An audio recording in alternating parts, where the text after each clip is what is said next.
E aí, vamos fazer nosso ano bíblico? Nosso conteúdo de hoje está no capítulo 20 e 21 de 2 Samuel. No capítulo 20, nós encontramos Davi tentando restabelecer o seu reino e o verso 1 diz assim: Então se achou ali por acaso um homem de Belial cujo nome era Seba. Qual que é o problema com Seba? Ele se revolta contra Davi, não aceita o retorno de Davi ao reino e ele leva consigo alguns homens para compor este novo time de oposição. O verso bíblico diz que o homem era de Benjamim, tocou a buzina e disse: Não temos parte em Davi, nem herança no filho de Jessé. Cada um as suas tendas, ó Israel. Uma nova sementinha de discórdia, de desunião estava sendo plantada aqui neste momento. Davi entende que o mal precisa ser cortado pela raiz. Davi compreende que esse problema ele não pode ficar sem ser encarado, sem ser resolvido. Se Seba sair nessa disposição de cultivar falta de unidade entre o povo de Israel, dificilmente o reino subsistirá. Não tem condições do exercício de um reinado de modo eficiente com um povo dividido. A unidade é imprescindível e é uma unidade na diversidade.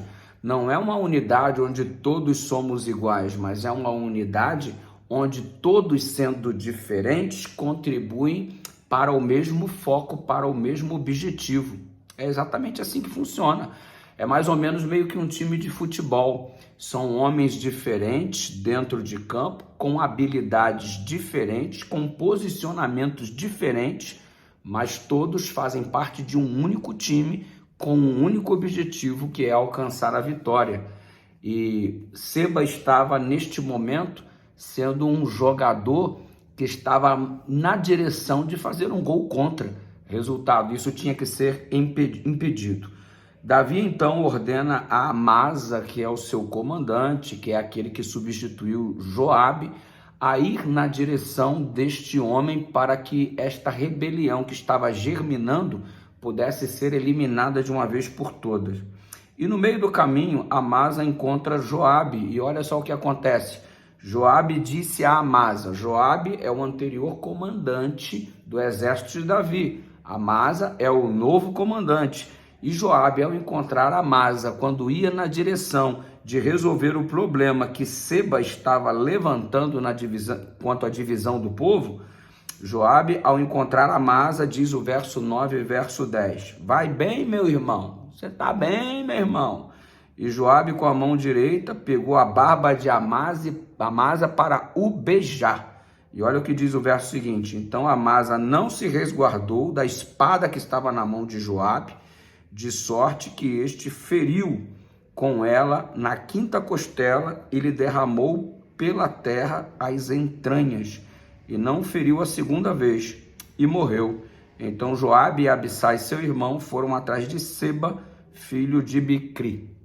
Bom, Joabe não havia se contentado em ser deposto do cargo, estava chateado, aborrecido. Amasa, que por sua vez era o novo comandante, foi ingênuo ao se aproximar de Joabe sem se resguardar, achando que suas intenções eram as melhores possíveis. Nem todo mundo que quer te cumprimentar, que quer te abraçar, que quer te beijar, significa necessariamente que queira o seu bem. Portanto, sejamos simples como a pomba e prudentes como a serpente. Com um beijo, o Joabe traiu o Amasa, o feriu e o matou. Com um beijo, Judas também entregou Jesus Cristo, traindo-o, conforme você conhece bem a história. Nem todo que se aproxima de você quer o teu bem, nem todo mundo que te abraça deseja o seu sucesso, nem todo mundo que te beija necessariamente gosta de você. Então, sejam simples como a pomba e prudentes como a serpente. Adentramos ao capítulo 21, e antes de comentar sobre o episódio do capítulo 21, você chega ao final da caçada a este homem, Seba, que estava dividindo o reino. Joabe foi atrás dele e encontrou uma mulher, então, para evitar toda uma problemática em uma cidade, convence os moradores que entregam Seba, ou melhor, a cabeça de Seba, e põe-se fim, então, a esse processo de revolta. No capítulo 21, que segue no nosso conteúdo de hoje, diz assim o verso 1: Houve nos dias de Davi uma fome de 3 anos consecutivos, e Davi consultou ao Senhor. Perceba que Davi volta a ser o homem que era, não toma atitude demais sem consultar ao Senhor, porque deu muito ruim isso no passado. Às vezes, quando ele se enrolou, foi exatamente quando deixou de buscar a orientação de Deus. Façamos como Davi, busquemos, consultemos ao Senhor antes de fazer alguma coisa. E as respostas de Deus normalmente encontramos em sua palavra. Pense bem nisso. E você obteve aqui o conhecimento de que Davi descobriu a razão pelos 3 anos de fome. É por causa da casa de Saul, diz o Senhor, e da sua casa sanguinária, porque matou os gibeonitas. Os gibeonitas constituíam-se a única nação estrangeira vivendo com Israel no território da Canaã. No tempo de Josué, eles apareceram, acabaram enrolando Josué, é uma outra história, e Josué fez um acordo que, consequentemente, eles jamais seriam destruídos. Eles passaram a servir ao Senhor e a servir os israelitas também como escravos. Diante disso, Saul veio ao trono como primeiro rei em Israel, e ele quis fazer uma limpeza étnica. E ele fez, então, um massacre sem precedentes entre os gibeonitas. E Deus desaprovou a atitude de Saul, porque foi quebrado um juramento de Josué, que foi honrado, inclusive, por aqueles que vieram depois de Josué.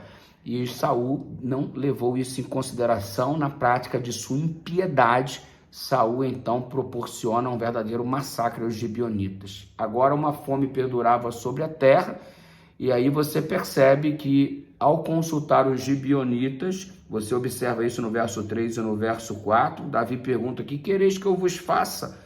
Que satisfação vos darei para que abençoeis a herança do Senhor? E eles pedem pelo menos 7 descendentes de Saul para serem enforcados e, consequentemente, esse problema seja resolvido. É um verso complicado, mas o princípio que se estabelece aqui é o seguinte: as consequências dos nossos atos, elas são tão fortes que mesmo depois da nossa morte, continuamos causando influência por aquilo que fizemos quando em vida. Saul fez tanta besteira, fez tanta bobagem, fez tantos atos desonrosos a Deus, que as consequências, mesmo após a sua morte, perduravam. E essa é mais uma delas. E quando a gente toma uma atitude, a gente não traz opróbrio, essa atitude errada, a gente não traz opróbrio só sobre nós que tomamos a atitude, mas todos aqueles que possuem ligações conosco. E você percebe que um pai erra, mas os filhos recebem a reverberação deste erro, recebem, é como se você tacasse uma pedra na água, o impacto é num lugar, mas as ondas se propagam, e é feito o pecado cometido por Saul. As ondas continuam se propagando mesmo após a sua morte, e a sua geração, ela é atingida pelos pecados dele, do Saul. E você percebe que isso traz-nos a reflexão de quão importante. Bom seria se aquele verbete que todo mundo usa fosse de fato verdade. A vida é minha, cuido eu. A vida não é nossa, porque se a vida fosse somente nossa, os nossos atos errados repercutiriam somente na nossa vida, e não é assim que acontece. Então a sua vida não é só sua, a sua vida dos seus filhos, a sua vida do seu cônjuge, a sua vida dos seus amigos, a sua vida pertence a todo aquele que te ama, porque tudo que você faz reverbera, repercute na vida das pessoas que te cercam. E aqui estamos vendo este exemplo, e Davi, mais uma vez, muito fidedigno, porque ele mantém a promessa feita àqueles homens gibeonitas. Davi, ele mantém a promessa feita a Jonatas, ele protege Mefibosete, e ele dá um enterro digno, colocando os ossos, bem como todos os restos mortais destes que foram enforcados, a fome cessa, as coisas estão sendo consertadas, tentando se colocar no eixo, muito estrago foi feito, mas nada que não possa ser consertado. Não importa quanto estrago foi feito, nada que não possa ser consertado, tenha isso em mente. Graça e paz, amanhã tem mais, um beijão no seu coração, avançamos juntos aí no conteúdo do nosso ano bíblico.